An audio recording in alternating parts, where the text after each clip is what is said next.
Hello, fellow time travelers. I'm Tony Whitt with the Doctor Who Target Book Club podcast, the podcast in which we undertake the insert adjective here task of discussing in story order all of the Doctor Who novelizations. I'm joined by Dalton Hughes and by Alison Fitz-Seyfried, and we record our episodes twice a month. You are listening to the Doctor Who Collectors Podcast. Enjoy your travels.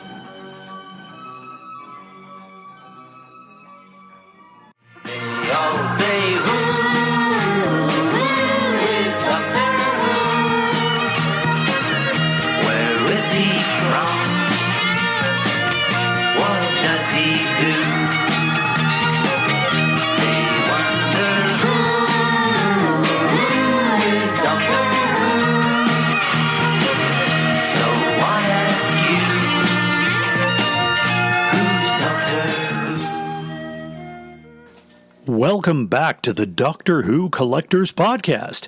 I'm Larry Van Mersbergen, your host, and I've been collecting Doctor Who since 1981.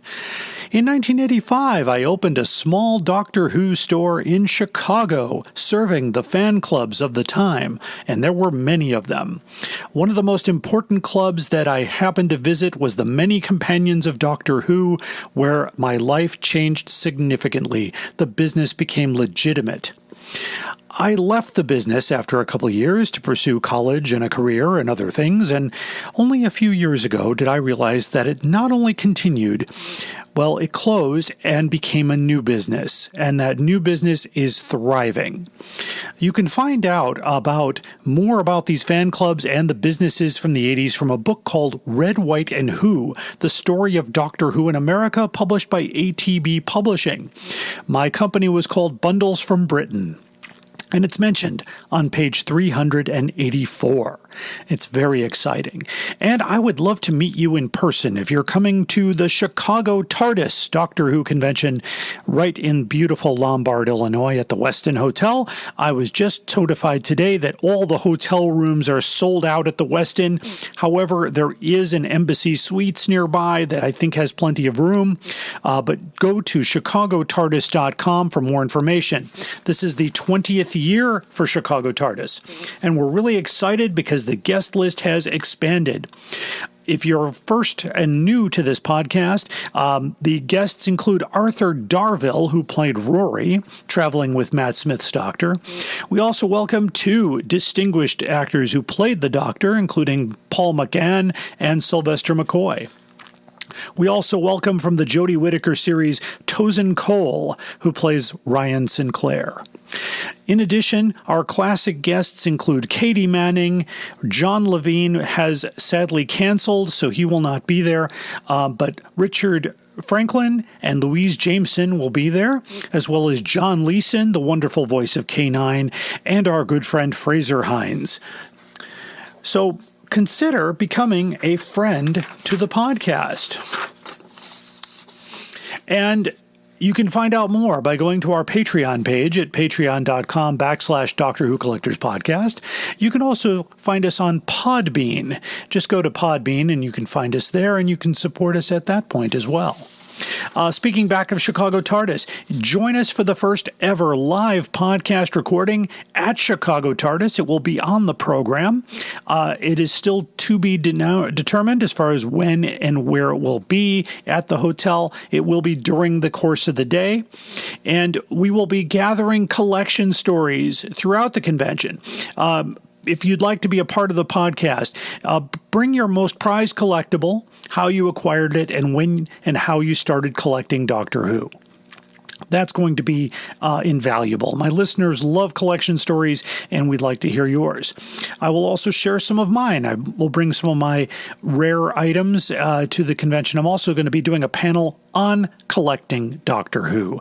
So if you want to get more about that and see some of the items from the Who Room, be sure to join us at Chicago TARDIS. Tickets are still available, and so don't hesitate to go to chicagotardis.com and get your tickets. I do want to mention another podcast. I have been a frequent guest on the Target Book Club podcast, which is hosted by Tony Witt. Also available on iTunes and Spotify. I was a guest when we talked about The Mind of Evil and The Day of the Daleks, and so far I will be at the live podcast recording of The Three Doctors, one of my favorite books. And so please join us there if you're in the area or if you're coming from out of town. And let us know you're going to be there. Use the hashtag Doctor Who Collectors Podcast, and we'd love to talk to you.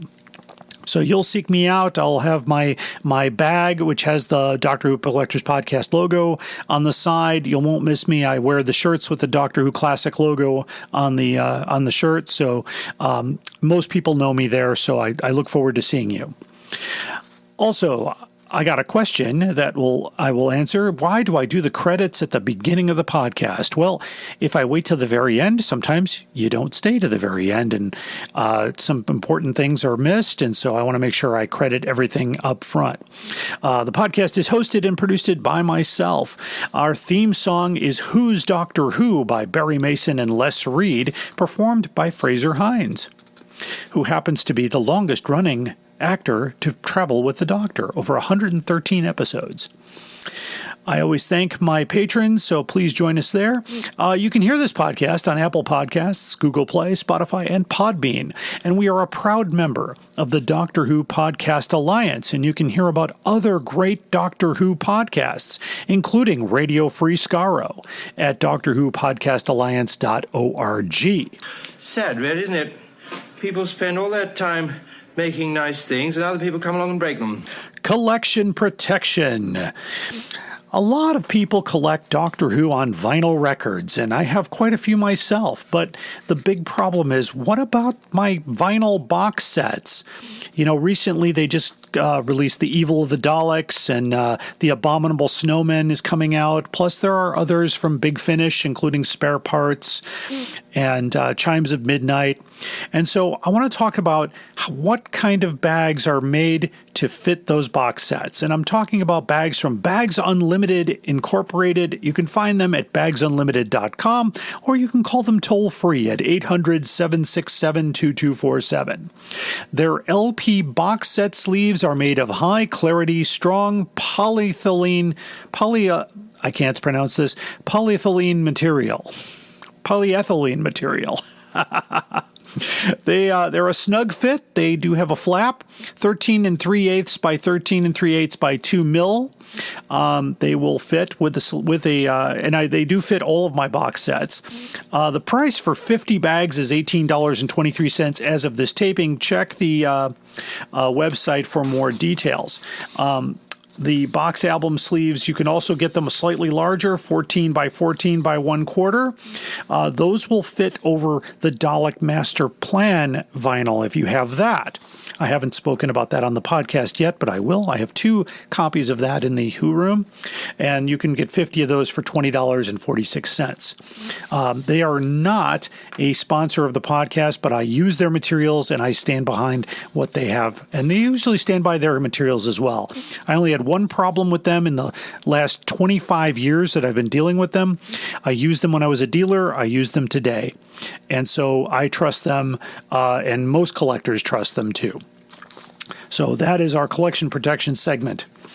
Moving forward, if you have any collection protection stories, please write to us on our Facebook or Twitter page. You can find us at Doctor Who Collectors Podcast. You can use the old-fashioned email, drwhocollectorspodcast@gmail.com, and our website is drwhocollectors.com, where you can leave a comment there as well. Oh, look, rocks! On to the main story. This is a part 2, although you don't need to listen to part 1 to understand part 2. Our last episode, we covered the first few Tom Baker annuals published by World Distributors, and today I'm going to finish that series from 1979 to 1982. It is Tom October, which is coined by the Big Finish podcast, and I wanted to remind you that Tom Baker is still acting and still doing Doctor Who, and a new set of Doctor Who stories by working with Philip Hinchcliffe are being released soon from Big Finish. You can find out more at bigfinish.com. We love stories. So again, with generous permission and a new friend of the podcast, Paul Scoons has created a wonderful collector's guide to the Doctor Who annuals, and you can find that at doctorwho.org.nz. We're going to start with the 1979 annual, which was published in September of 1978 at 64 pages with a price of £1.50. On the cover, a large painting of the Fourth Doctor plus a smaller blue illustration of the Doctor, the Tardis, and two other characters on a white background. It does contain several stories and comic strips. Paul Crompton is credited as the illustrator, and the book saw a dramatic change in the style of Crompton's artwork for the better. The Doctor's companion was Leela. Leela, of course, was unrecognizable like the previous annuals. The drawing was kind of vague. So the games and features content were lower in this annual, with only 11 pages of the 64 making up that material. Usually it was over half the annual. So I wonder if folks wrote in and said, hey, more material, please. You can find the PDF version of this DVD on the DVD of the Armageddon Factor. And this annual is readily available in many conditions. I have found them from $30 on up, depending on condition and the seller. I haven't seen any outrageous offers for these annuals, so if you're going to start with the Tom Baker series annuals, they are affordable and easy to find. The Doctor Who Annual 1980 was published in September of 1979, with a page count of 74 and a slight price increase to £1.75. On the cover, we find a photo of the Fourth Doctor in cloak and armor with candles in the background from the Ribos operation. There are several stories and few comic strips. And by the way, two different variations of this annual were made. One had the year 1980 on the spine, front and back cover, and the other did not. So you might want to look for both versions of this annual. Just a heads up for collectors. Just keep an eye out for both versions. The Doctor Who annual, this was a change as far as the first of two Doctor Who annuals to use the late 70s series logo. And it went from a slight change from the Doctor Who annual to Doctor Who annual. So they took the, DR period Who annual to spelling out Doctor Who annual. And so the companions here were the first Romana and K9, and the Romana actually looks like Mary Tam. So that's kind of interesting. In previous ones, it was unrecognizable. The New World and Whitman logo was printed in Italy. The first Doctor Annual will be printed outside the UK since 1974. A PDF version can be found in the DVD City of Death. And again, the price of about $30 on up. You might even find it for less. There were no shortages on these annuals. The Tom Baker annuals, I remember even back in the 80s, they were readily available. I believe I sold them for around $10 to $12 back in the mid-80s. So $30 on up, again, depending on condition, and not really a difference between the two variants. Next, we move to the Doctor Who Annual 1981, published in August of 1980, so not published in September.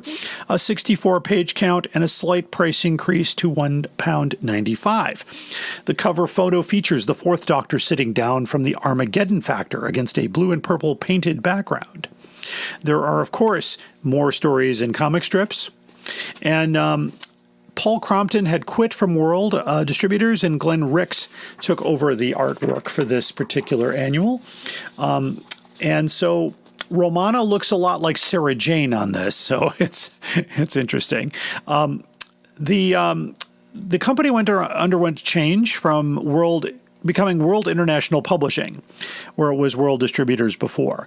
Some copies were released with the year 81 removed from the spine, cover, and title page.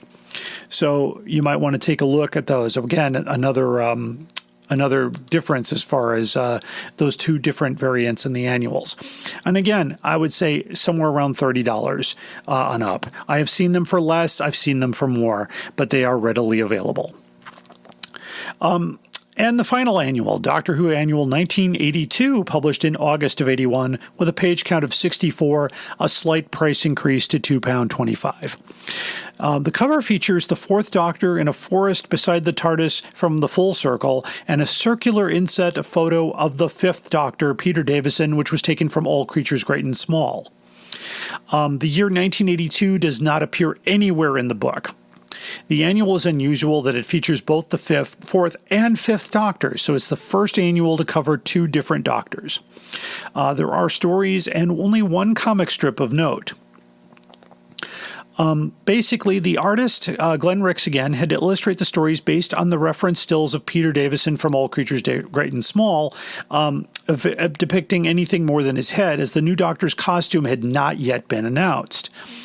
The fourth Doctor was depicted wearing his season 18 costume in the last story.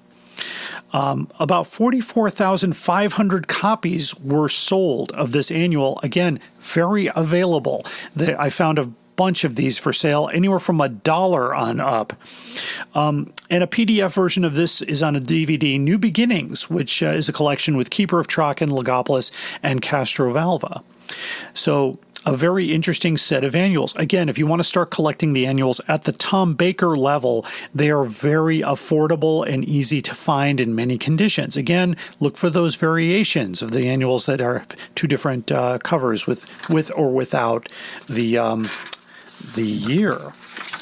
So that brings us to the end of the Tom Baker era as far as annuals go.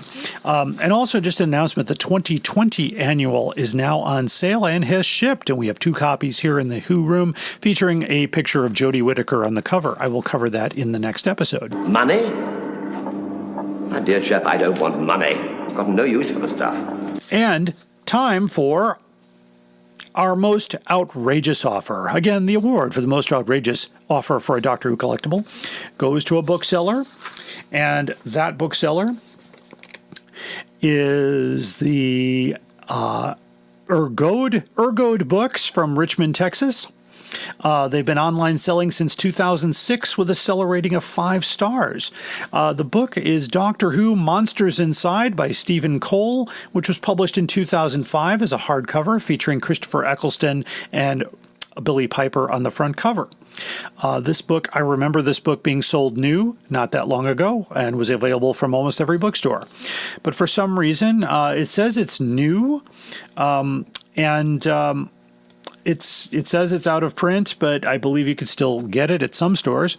But anyway, here's the price they're asking, and they do offer free shipping, which is a nice consolation, because the price they're asking for is $6,149.04. The list price, by the way, was $11.99. And I'm sorry to say, that's a bit outrageous. I also did another search for this book, and I found another copy of this book sold by Cloud9 Books in Wellington, Florida for $39.95, new condition. So I would say don't pay $6,149.04 for that book. It's not worth it. So definitely wins the award for will not sell. If you find a book that, or an item by Doctor Who, or any kind of collectible that is a bit pricey. I mean, if they're asking $10,000 for something you can find for $20,000, why pay $10,000? Let us know. You can let us know on our Facebook page at Doctor Who Collectors Podcast, and you're free to post it on our page. Just remember to keep the rules. We don't allow any bullying or taunting or threats of any kind. It just goes to common sense. Unfortunately, we've had to deal with some of these things ourselves. And it's okay. It happens. And so just remember that when you come to our page, feel free. It's a community. We have plenty of friendly people there, and we'd love to have you. So at the end, thank you for listening to our wonderful podcast. Today's clip is a record that was issued on May 23rd, 1988. It is called Doctorin the Tardis by the Time Lords, based on the Doctor Who theme, as well as Rock and Roll by Gary Glitter. Also samples by Blockbuster by The Sweet. It was released in 12-inch, 7-inch cassette and CD. It was released in the UK on KLF Communications Records in 1988. It was released in the United States on, it looks like, TVT records, the 12-inch and 7-inch versions. There was a two-sided version. There was a 7-inch 45 version, the 12-inch extended dance mix, the radio mix, and the minimal mix. It's not very rare. There are, let's see, according to the site Discogs, DISCOGS.com, there are 609 copies for sale from 37 cents on up. And so I'm going to leave you with a clip of Doctorin the Tardis. Until then, keep collecting. Doctor Who, Doctor Who, the Tardis.